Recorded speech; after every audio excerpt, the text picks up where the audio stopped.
8টা বিয়ে করেছিল, সবার 10 জন করে করে ছেলে ছিল। 56 কোটি কৃষ্ণের ফ্যামিলি ছিল।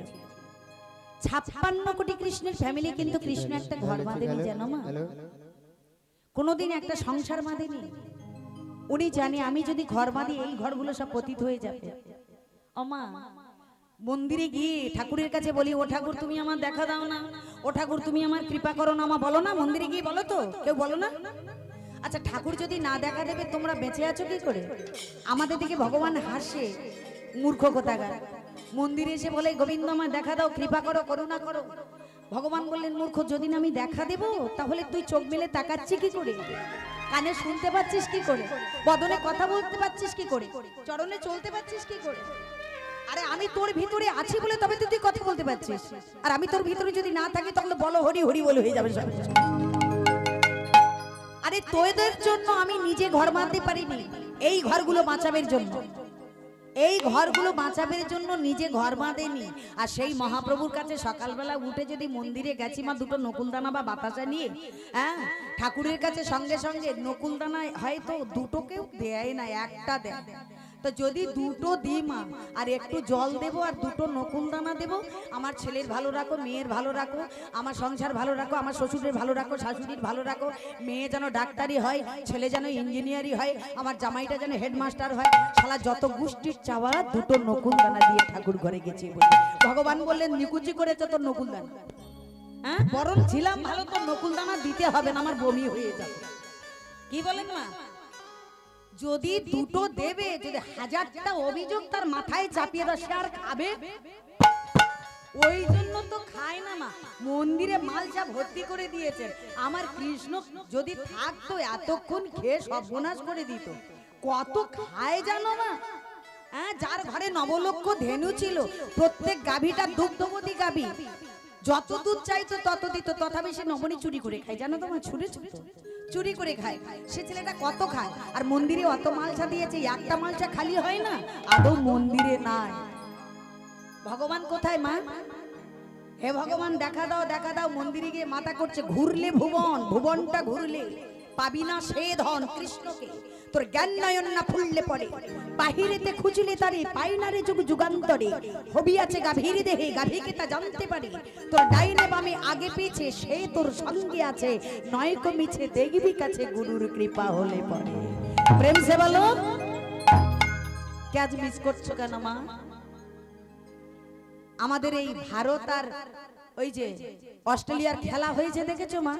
সারা ম্যাচে জিতে আসলো, সব জায়গায় জিতলো, আর যেখানে জেতার কথা সেখানে একবার বড় গোল লাগিয়ে পালালো।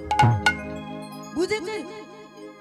ভারত জিতবে, আমাদের ইন্ডিয়া জিতবে, বোমা বাজি কাঁড়ি করেছে, আবির কাঁড়ি করেছে, এই বাজি ফেটে যায়, ফাটে বাজি, এই বাজি ফাটে, বাজি মাত করে দেবে। কি বললেন? তাহলে সারা ম্যাচে জিতলি, খাই পড়ারা যেখানে জেতার কথা সেখানে গোল্লা পেলি, তাহারে মা সারা সংসারে কোমর বেঁধে জিতে এলি, আর এখানে জেতার কথা, এই জায়গাটা গোহার হারলে হবে? এই জায়গাটা তো গোল নিয়ে বাড়ি ফিরতে হবে। ওই দেখো মাথা ঠোকার ভাব দেখ, ইয়ে কি ঘুম রে বাবা, সবনে সে ঘুমতো। হ্যাঁ, ঘুমের ট্যাবলেট খেয়ে বিছানায় নরম গদির উপরে শুলে তবু ঘুম আসে না, আর এখানে হ্যাঁ রে মা, ট্যাবলেটের চেয়ে বেশি কাজ হরি নামে, এই বিশাল ট্যাবলেট। বুঝতে পেরেছে? শুধু ঘুম আসবে। হ্যাঁ মা, ঘুমোনো ভালো, তবে সোজা লম্বা হয়ে শুয়ে পড়ে ঘুমা মা, বসে বসে ঘুমাবি আর পড়ে গিয়ে বিপদ ঘটাবি। শুয়ে ঘুম, কিচ্ছু হবে না। যদি বলেন কীর্তনিয়া বকবে, দূর, আমি কার বকবো? আমি বকবো না, কিচ্ছু বলবো না, শুয়ে পড়ে ঘুমিয়ে নেবে, আবার শরীর শক্তি বাড়লে আবার কেমন কৃষ্ণ প্রেমানন্দে হরি। আমি যখন বলবো প্রেম সে বলো, সবাই মিলে কি বলবে? রাধে রাধে। দেখেছো আমার দাদা ভাইরা বলে ফেলেছে। হ্যাঁ মা, জীবন বেলা চলে যায় মা, আর হারলে হবে? এখানে অন্তত জেতার জায়গা, তো এই খেলার মাঠে অন্তত খেলে জিততে হবে মা। ওরে হবি যদি বাজিকর, তোর ভানুমতির রাজিকর, বাবারা সারা জনম গোহার হেরে আসছে। ওমা কেন জানো? মাঠটা ভালো নয় বলে। যে মাঠে খেলবি সেই মাঠটা যদি ভালো না হয়, তাহলে মাঠকে, মাঠ হলো নারী, বুঝতে পেরেছো মা? তাই মাকে একটু ভালো হতে হবে, তবে বাবারা তো খেলে জি দিবে। ওরা সারা জনম সংসার পঙ্কিলা বঞ্চে ডুবে মরল, কিচ্ছু পেল না রে মা, কিচ্ছু পাইনি।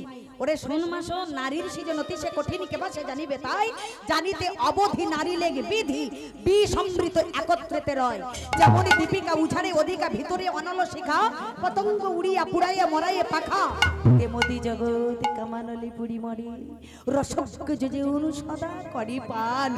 বিষ ছাড়িয়া অমৃতেরে হংস চক্রবাক ছাড়িয়া উদাক, মিনাল সদা দুগ্ধ খায়, তেমতি না হলে কোথা প্রেম মেলে, দ্বিজ চণ্ডীদাস গায়। নারীর সৃজন এত কঠিন কেউ জানে না, জানিতে অবধি নারী লেগে বিধি, বিধি পর্যন্ত জানে না। একটা নারী সৃজন করতে 7 দিন 7 রাত লেগেছে, একটা পুরুষ সৃজন করতে 1 রাত 1 দিন লেগেছে। যেমন দীপিকা উঝারে অধিকা ভিতরে অনলসিকা, নারী দেখতে সুন্দর, দীপিকা মানে প্রদীপের আলোর মতো সুন্দর, কিন্তু ভিতরে অনলসিকা। অনল বলতে কি মা? অনল বলতে জল নাকি? কই মা? আগুন। যা আগুন বলছে তো আমার বাবারা, তোমরা তো কিচ্ছু বলো না মা। হ্যাঁ আগুন। তাহলে নারীর ভিতরে আগুন আছে, শুধু আগুন নেই, নারীর ভিতরে আবার সুধা আছে।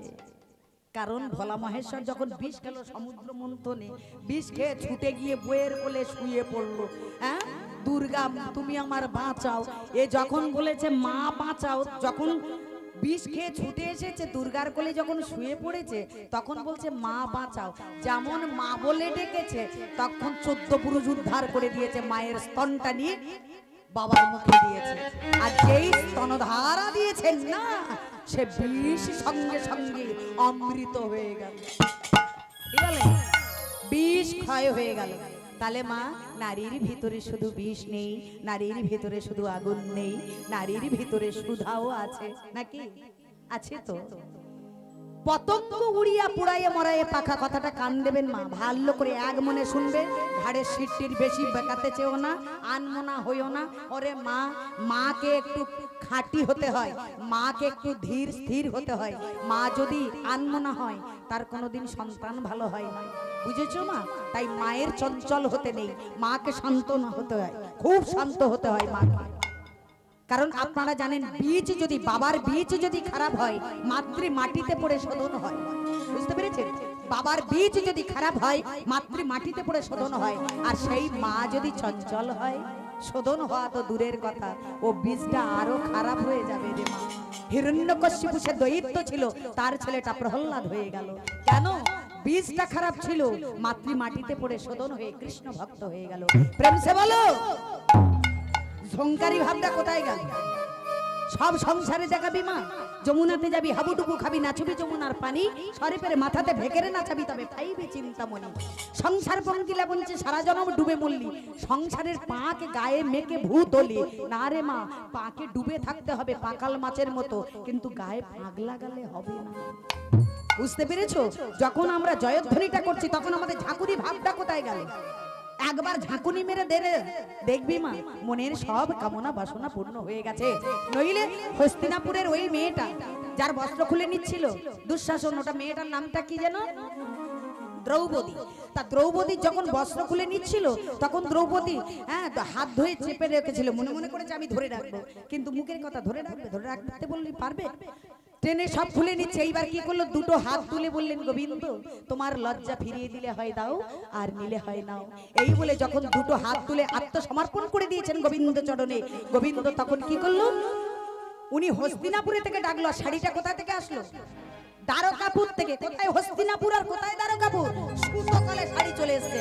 তা মা, ঝাঁকুনি মেরে ধ্বনিটা করে দেবেন, আপনাদের কামনা বাসনা ব্যাধি সবই কিছু দূরে হতে যাবে, কামনা বাসনা পূর্ণ হবে, যার যা চাওয়া সব পাবে, শুধু ঝাঁকুনিটা জানে একরকমই থাকে। প্রেম সে বলো। বাহ, দেখেছো এই কজন বসে আছে, এদের আওয়াজটা শুনতে পাচ্ছ? আমি কিন্তু ওদের দিকে তাকাচ্ছি না, বুঝতে পারছো? তোমাদের দিকে তাকাচ্ছি। কেন? তোমরা জোরে বলতে হবে, ওদের আওয়াজ শোনা যাবে, ওদের গলার সুর আছে নাকি? আমরা একটা মেয়ে ঝগড়া করলে 50টা ছেলে পারবে না, তাই না? তাই না মা? সেই গলাটা বের কর, নইলে হাঁটু গেড়ে বের কর। বুঝতে পেরেছো? হ্যাঁ, প্রেম সে বলো।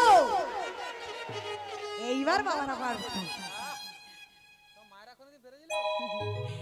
মা, মায়েরা যদি একবার লাগে সেই গলাটা যদি বের করে একবার, আর কারো ফেরতে হবে না। যাই হোক, পতঙ্গ উড়িয়া পুড়াইয়া মরায় পাখা। পতঙ্গ কারা? নারী ফুলে যখন মধু হলো, পতঙ্গ অর্থাৎ পুরুষ যখন নারীর জীবনে এলো, নারীর আগুনে পুড়ে পাখা পুড়ে মরে গেল। পতঙ্গ উড়িয়া পুড়াইয়া মরায় পাখা, তেমতি জগতে কামানলে পরিমলে, রসজ্ঞ যে জন সদা করে পান, বিষ ছাড়ি অমৃতেরে। যারা সাধু নারীর ভিতরে বিষটা তারা গ্রহণ করে না, নারীর ভিতরে যে সুধা আছে সেটাই গ্রহণ করে। এই দেখো, আমি বাস্তবটা দিয়ে বোঝাই, আপনারা বুঝতে পারবেন। ঘনি দেখেছেন মা?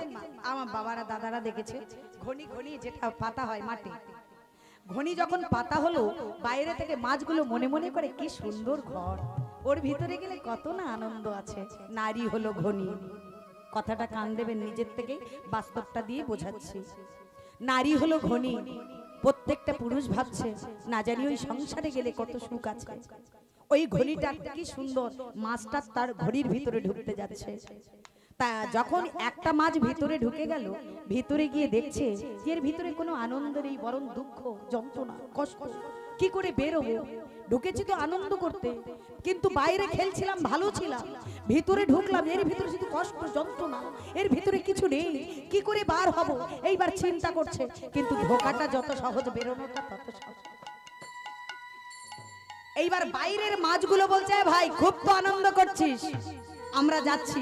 সে তখন ভিতর থেকে কাঁদছে আর বলছে না রে, আসিস না, এর ভিতরে কোনো সুখ নাই, যন্ত্রণা, কষ্ট, দুঃখ, আসিস না রে। পৃথিবীতে যত যন্ত্রণা কষ্ট আছে এর মতো যন্ত্রণা নেই। আমি সারা রাত ধরে ঠুকরাচ্ছি, বের হব বলে বের হতে পারি না।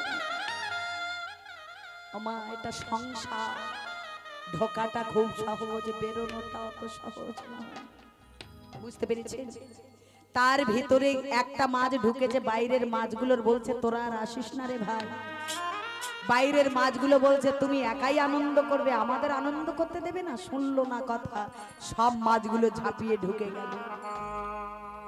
সকালবেলা ওই যে ঘনিটা পেতে রেখেছিল, মালিক গিয়ে ঘনিটা তুলে ঝেড়ে সব চচ্চড়ি বানাল। মারে, তাই আগে ভাবতে হবে সুখ কোথায় আছে। পতঙ্গ উড়িয়া পুরায়ে মরায়ে পাখা, তেমতি জগৎ কামানলে পুরি মরে, রসজ্ঞ যে জন সদা করে পান, বিষ ছাড়িয়া অমৃতেরে।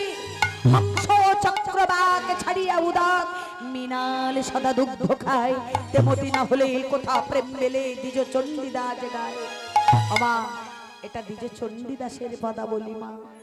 তাই নারী হওয়া যাথা কথা নয় মা। নারী ছিল বেহুলা সতী, 6 মাস 6 দিন পরে স্বামীটা মাছিয়ে দিল। কেন? তার কি ডিগ্রি ছিল? শুধু আমরা জানি মনসার দাসী, মনসার পূজা করত, তাই তার স্বামীকে বাঁচিয়ে নিয়েছে। ও মা, তিনি মনসার পুজো করত। আমরা শীতলা, দুর্গা, লক্ষ্মী, সরস্বতী, কালী কোনটা বাদ দিয়েছি বলো তো দেখি? কোনোটা বাদ দিইনি। এক ধারে যত দেবী সব পুজো করে চলেছি। তা আমাদের খোকার বাপ মরে গেলে বাঁচাতে পারবো না মা? সে ডিগ্রি আমাদের না। কেন বলুন তো মা? বেহুলার কি ডিগ্রি ছিল?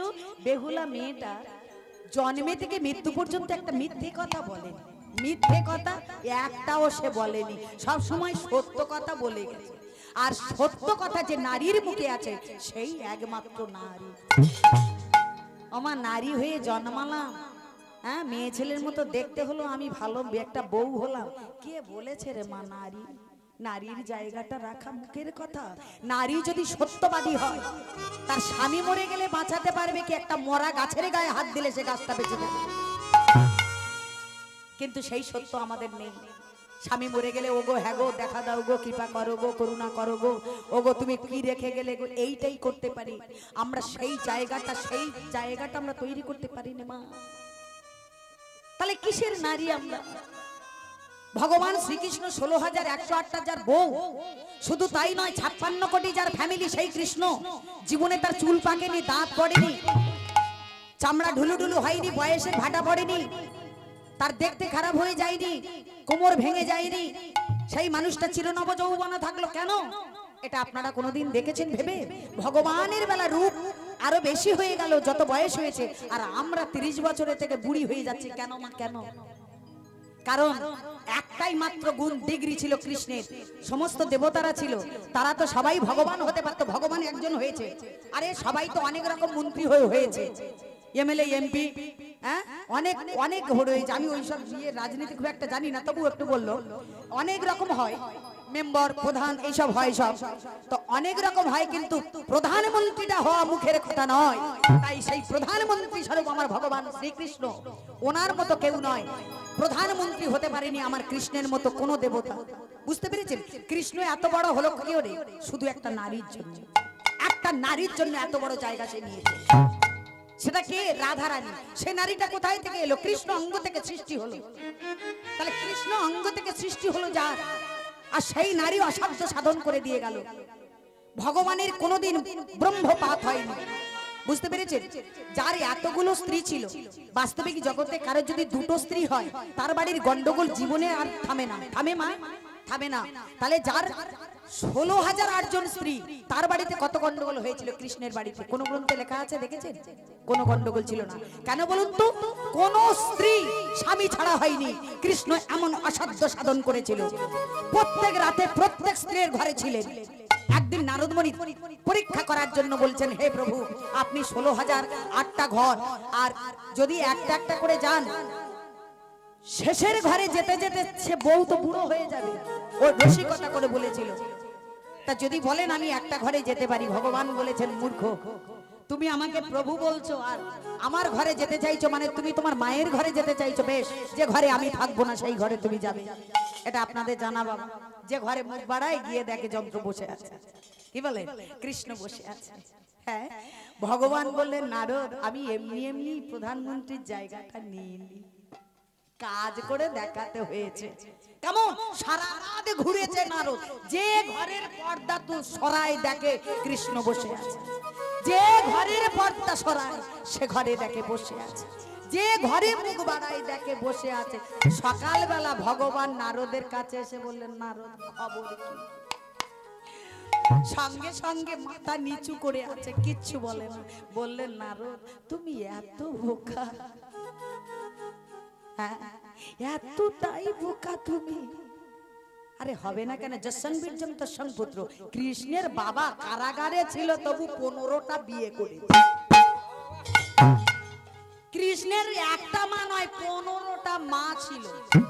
দেবকী, রোহিণী, উপদেবী, বিকদেবী, সত্যমী, শ্রদ্ধা, শ্রুতন্ধরা, জনা, পৌরবী, ভদ্রা, মদিরা, রচনা, ইলা, মালিনী ও কৌশল্যা, এই 15 জন কৃষ্ণের মা ছিল। আরে যশং বীর্যং তৎসং পুত্র, এমনি এমনি নয়, রক্তটা দেখতে হবে। কি বলে? পোরশা পুরুষটা দেখতে হবে। তো সেই কৃষ্ণ কেন 16,000 বিয়ে করবে না? বিয়ে করবেই তো। আর 16,000 বিয়ে যদি করেছে মা, আবার কাকে বিয়ে করেছে? পুত্রবধূকে বিয়ে করেছে, ছেলের বউকে বিয়ে করেছে। বুঝতে পেরেছি? ছেলের বউকে। ওই জন্য গান্ধারী বলেছিল, কে বলে তোর ভগবান? যখন গান্ধারীর 100 পুত্র শেষ হয়ে গেল, কে বলেছে তোর ভগবান? তুই যদি ভগবান হবি, কুরুক্ষেত্রের মাঠে যুদ্ধ হলো,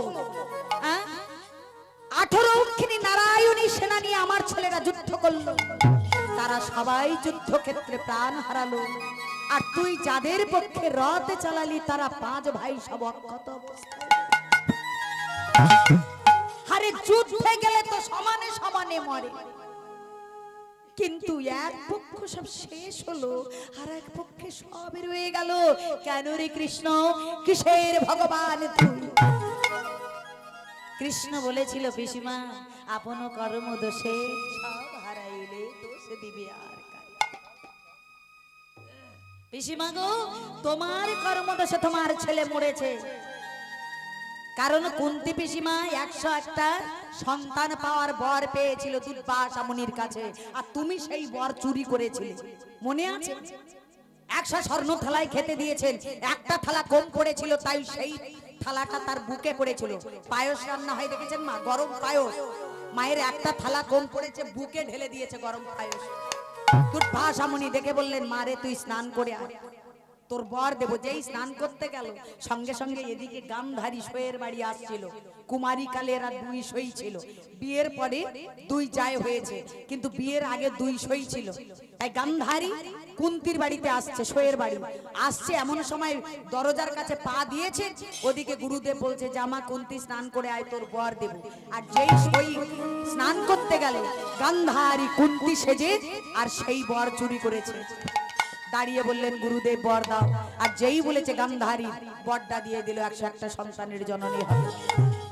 আর পরে কুন্তি এলো, এসে যখন বসলো গুরুদেব ধ্যানস্থ হয়ে দেখে আসল কুন্তি এই আর নকল কুন্তি গান্ধারী ওই বর নিয়ে চলে যাচ্ছে। এখনো সে ছুটছে, এখনো গিয়ে পৌঁছাতে পারেনি। তাই বলল কুন্তি, আমি তোমাকে কবচ কুণ্ডল দেব, তুমি যে দেবতার দিকে প্রার্থনা করবে তোমার মনের আশা পূর্ণ হবে। আর শোনো, দেবতাদের ঔরসে তুমি 5 সন্তানের মাতা হবে। তবে হ্যাঁ, কুন্তির 5টা সন্তান হয়নি, কুন্তির হয়েছিল যুধিষ্ঠির, ভীম আর অর্জুন, আর মাদ্রির হয়েছিল নকুল আর সহদেব। বুঝতে পেরেছো? 5 সন্তানের জননী তুমি খ্যাত হবে। আর তোমার এই 5 সন্তানের কাছে 100 সন্তান জন্মবে। জীবনে ঠকবাজির ফল ঠকবাজে যাবে মা। হ্যাঁ, তাই মায়েদের সাবধান হতে বলছি। জীবনে যদি কোনো জিনিস দান করেন মা, কানা খোঁড়া ফল দান করবেন না। অনেক মায়েরা দেখে কানা খোঁড়া সন্তান হয়, কিসের জন্য হয়? তোমাদের জন্যই হয় মা। সন্তান যেটা কানা খোঁড়া হয় নিজেদের জন্য হয়। কেন জানো? যে ফলটা তুমি কাউকে দান করবে, সবচেয়ে সুন্দর ফলটা দান করবে, ভালো ফলটা দান করবে। আর যদি তুমি একটা কুজো ফল, কানা ফল, খোঁড়া ফল, ভিতরে শ্বাস নাই, এই সব ফল নিয়ে দান করবে, দেখবে মা তোমার কানা ছেলে হবে, খোঁড়া ছেলে হবে, বোবা ছেলে হবে। ভগবান কার মাল কার দেবে? তোমার দান করা মাল তোমাকে পাঠিয়ে দেবে। তাই দান করার সময় সাবধান মা, খুব সাবধান। দান করার সময় সব সময় ভালো জিনিসটা দান করবে, তবে ভালো ভালোর আশা করবে, নইলে ভালো ভালোর আশা করো না। এ জন্মে যদি তোমার জন্য কারোর চোখে থেকে 1 ফোঁটা জল পড়ে, আগামী জন্মে সারা জন্মটা তোমার চোখের জল ফেলে শোধ দিতে হবে। এ জন্মে যদি তুমি নিজে না খেয়ে অপরকে খাওয়াও, আগামী জন্মে তুমি রাজার ঘরে জন্ম নেবে, টাকার ঘরে জন্ম নেবে। এ জন্মে যদি তুমি ভক্ত সেবা দাও, বৈষ্ণব সেবা দাও, জীব সেবা দাও, পরের জন্মে তুমি রাজার ঘরে জন্ম নেবে। দিলে পাবে, নিলে যাবে। কর্মময় জগৎ, এই পৃথিবীতে কর্ম করতে হবে। যাই হোক, ও মা, ও মাসি, ও বাবা, হ্যাঁ মা, ঘুম তো পাবে। যাই হোক, আমি যতটুকু পারি আপনাদের জাগিয়ে রাখার চেষ্টা করব। একটা লীলার মধ্যে আমি যাব। ভক্ত চরিত্র ভালো লাগবে, খুবই ভালো লাগবে, পুরাণ থেকে নেওয়া।